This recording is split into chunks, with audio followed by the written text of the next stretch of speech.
നമുക്ക് question number 120 വരാം. ഇവിടെ ഒരു കോൺ ഉണ്ട്. കോണിന്റെ diameter 50, height 60, is resting on HP on its base. It is cut by a section plane which is perpendicular to both HP and VP. അപ്പോൾ perpendicular to both HP and VP എന്ന് വെച്ച് കഴിഞ്ഞാൽ അപ്പൊ നമുക്ക് സെക്ഷൻ എവിടെ കാണാൻ പറ്റത്തുള്ളൂ? Side വ്യൂവിലെ കാണാൻ പറ്റത്തുള്ളൂ. അതുകൊണ്ട് ഞാൻ എന്താ ചെയ്തത് ഞാൻ ഇവിടെ പറഞ്ഞു തരാം. ആദ്യം ഞാൻ ഇവിടെ സർക്കിൾ വരച്ചു 50 ഡയമീറ്ററിൽ. ദെൻ അത് മുകളിലോട്ട് കൊണ്ടുപോയി നമുക്ക് ഫ്രണ്ട് വ്യൂ കംപ്ലീറ്റ് ചെയ്തു. അത് കഴിഞ്ഞിട്ട് ഞാൻ അതിനെ 8 ആയിട്ട് ഡിവൈഡ് ചെയ്തു. പേര് കൊടുക്കാം ABCDEFGHABCDEFGHO ഇതെല്ലാം ഡാഷാണ് ഫ്രണ്ട് വ്യൂല്. ഇനി എനിക്കിതിന് കറസ്പോണ്ടിങ് ആയിട്ടുള്ള സൈഡ് വ്യൂ വേണം. സൈഡ് വ്യൂ വരയ്ക്കാൻ വേണ്ടി ഞാൻ ഒരു വെർട്ടിക്കൽ ലൈൻ വരച്ചു. അതിന് ഞാൻ പേര് കൊടുത്തു X', Y' എന്ന് ഞാൻ പേര് കൊടുത്തിട്ട് എന്താണ് ചെയ്യാൻ പോകുന്നത് നോക്കിയേ. ഇവിടെ നിന്ന് ഒരു പാരലൽ XY ലൈനിൽ വരച്ചു.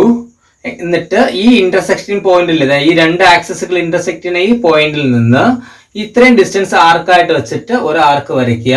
അപ്പൊ നമുക്ക് ഈ G എന്ന പോയിന്റ് അവിടെ കൊണ്ടുപോയി അതായിരിക്കും പോയിന്റ് G. അതോടൊപ്പം തന്നെ നമുക്ക് എന്ത് ചെയ്യാം? Fഉം Hഉം പോയിന്റ് ആണിത്. അത് ഇവിടെ കൊണ്ടുവരാം. Fഉം Hഉം ഈ പോയിന്റ് എന്ന് പറഞ്ഞ Aയും Eയുമാണ്. Aയും Eയും. ദെൻ ഈ പോയിന്റ് Dയും Bയുമാണ്. ഇവിടെ നിന്ന് ഇവിടെ കൊണ്ടുവരിക. Dയും Bയും ആണ്. ഈ ലാസ്റ്റ് പോയിന്റ് എന്ന് പറയുന്നത് C ആണ്. ഓക്കെ. എന്നിട്ട് ഈ എയിൽ നിന്ന് നേരെ വെർട്ടിക്കൽ ലൈൻ മുകളിലോട്ട് വരയ്ക്കുക. അവിടെ നിന്ന് O' ലൈൻ ഇവിടെ മീറ്റ് ചെയ്യിപ്പിച്ച് കഴിഞ്ഞാൽ നമുക്ക് ഇവിടെ O" കിട്ടും. ഈ പോയിന്റിലെല്ലാം ഡബിൾ ഡാഷ് ആണ്. ദെൻ ഇതിന് മുകളിലോട്ട് ഈ ജനറേറ്ററുകൾ നമുക്ക് വരയ്ക്കാം. അപ്പൊ നമുക്ക് ഫ്രണ്ട് വ്യൂ ആയി, ടോപ്പ് വ്യൂ ആയി, സൈഡ് വ്യൂ ആയി. Then it is cut by a section plane perpendicular to both HP and VP, so such that the section is a hyperbola of base 40. മനസ്സിലായി? നമുക്ക് നേരത്തെ ക്വസ്റ്റ്യനുകളിലൊക്കെ സെക്ഷൻ പ്ലെയിൻ എവിടെയാണ് വരേണ്ടതെന്ന് പറയുന്നുണ്ടായിരുന്നു. പക്ഷെ ഇവിടെ നമുക്ക് സെക്ഷൻ പ്ലെയിൻ എവിടെയാണെന്ന് പറയുന്നില്ല. പക്ഷെ ട്രൂ ഷേപ്പിന്റെ വാല്യൂ തന്നിട്ടുണ്ട്, ദാറ്റ് ഈസ് 40. അപ്പൊ നമ്മൾ എന്താണ് ചെയ്യേണ്ടതെന്ന് ചോദിച്ചു കഴിഞ്ഞാൽ നമുക്ക് ഈ ടോപ്പ് വ്യൂവില് സെൻട്രൽ ലൈനിൽ നിന്ന് 20 മുകളിലോട്ട് സെൻട്രൽ ലൈൻ ഇങ്ങോട്ട് വരയ്ക്കുക. എന്നിട്ട് ഇവിടെ നിന്ന് 20 മുകളിലോട്ടും 20 താഴോട്ടും മാർക്ക് ചെയ്യുക. ഹൈപ്പർബോള വന്ന് മീറ്റ് ചെയ്യേണ്ട പോയിന്റ് നമുക്ക് ഇവിടെ കിട്ടും. സോ ദിസ് ഈസ് ദ, അപ്പൊ ഇത് 40 ആണ്. അപ്പൊ ഇത് 20, 20. അപ്പൊ നമ്മുടെ കട്ടിംഗ് പ്ലെയിൻ ഈ സർക്കിളിൽ ഈ മീറ്റ് ചെയ്യുന്ന സ്ഥലത്തുകൂടി ആയിരിക്കും കട്ടിംഗ് പ്ലെയിൻ പാസ് ചെയ്ത് പോവുക. Okay. So this will B the cutting plain. So this will be your section plain. ഞാൻ ഒരു കാര്യം ചെയ്യാം, P എന്ന് പേര് കൊടുക്കാം. ഓക്കെ. ഇനി നമ്മൾ എന്താ ചെയ്യാൻ പോകുന്നത്? നമുക്ക് ഒരു കാര്യം നമുക്ക് മനസ്സിലാക്കേണ്ടത്, നമുക്ക് നമ്മുടെ സെക്ഷൻ ഇപ്പോൾ ഓൾറെഡി തന്നെ കിട്ടി. നമുക്ക് ഇത് തിക്ക് ലൈൻ ആണ്. ഇനി ഈ സർക്കിളിന്റെ ബാക്കി പോർഷൻ തിക്കാണ്. അതോടൊപ്പം തന്നെ ഇവിടെ എന്താണ്? ഇത് തിക്കാണ്. ഇനി ഈ സർക്കിളിന്റെ ഈ കോണിന്റെ ഈ എഡ്ജും ഈ റിമൈനിങ് ആയിട്ടുള്ള ഇത്രയും എഡ്ജ് ഇത്രയും തിക്കായിട്ട് വരയ്ക്കാം. ഇനി നമുക്ക് ഇതിന്റെ സൈഡ് വ്യൂവിൽ വേണം നമുക്ക് സെക്ഷൻ വരയ്ക്കാൻ പോകുന്നത്. വളരെ ഈസിയാണത്. ഞാനിപ്പോൾ പറയാൻ പോകുന്നത് ഈ പോയിന്റ് ഞാൻ 1 എന്നും ഈ പോയിന്റിനെ ഞാൻ 2 എന്നും മാർക്ക് ചെയ്തു. 1, 2. ഓക്കെ. അപ്പൊ ഈ 1ഉം 2ഉം എവിടെയാണ്? ബേസിലാണ്.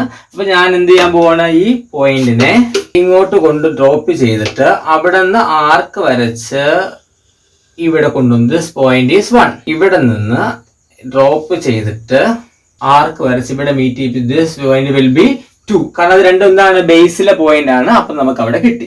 ഇനി ഈ എക്സ്ട്രീം പോയിന്റ് ഞാൻ 3 എന്നും ഈ എക്സ്ട്രീം പോയിന്റ് 3 എന്ന് കൊടുത്തുണ്ട്. ഇത് 3. അത് എവിടെയാണ്? OAയിലാണ്. അപ്പൊ ഞാൻ ഇവിടെ നിന്ന് നേരെ OAയിലേക്ക് ലൈൻ ഡ്രോപ്പ് ചെയ്താൽ മതി. This is your point 3. കണ്ടോ? ദെൻ അടുത്ത് എവിടെയാണ് ടച്ച് ചെയ്യുന്നത്? ഇവിടെ ഞാൻ അതിന് 4 എന്ന് പേര് കൊടുത്തു. ആ 4 എവിടെയൊക്കെ ടച്ച് ചെയ്യുന്നത്? OBയിലും OHയിലുമാണ്. ഇവിടെ നമുക്ക് OB ഉണ്ട്, OH ഉണ്ട്. ഈ രണ്ട് ജനറേറ്റേഴ്സ് ആണ്. അപ്പൊ ഇവിടെ നിന്ന് നേരെ ലൈന് അങ്ങോട്ട് ഡ്രോപ്പ് ചെയ്യുക. ദിസ് വിൽ ബി, കണ്ടോ? This is 4 and this will be 4, 1. അപ്പോ ഇതിൽ കൂടി നമുക്കൊരു സ്മൂത്ത് കർവ് വരയ്ക്കുവാണെങ്കിൽ that will be hyperbola. So ഇവിടെ കൂടി, so this is a section. Okay. Then ഇത് തിക്കാണ്. ഇത് മൊത്തം ഈ ലൈൻ മൊത്തം തിക്കാണ്. നിങ്ങൾ ഓട്ടോകാഡ് ഡ്രോയിങ് നോക്കുക. ഈ ജനറേറ്റേഴ്സും തിക്കാണ്, ഈ രണ്ട് എക്സ്ട്രീം ജനറേറ്റേഴ്സും വരയ്ക്കുക. ഓക്കെ, ശരി.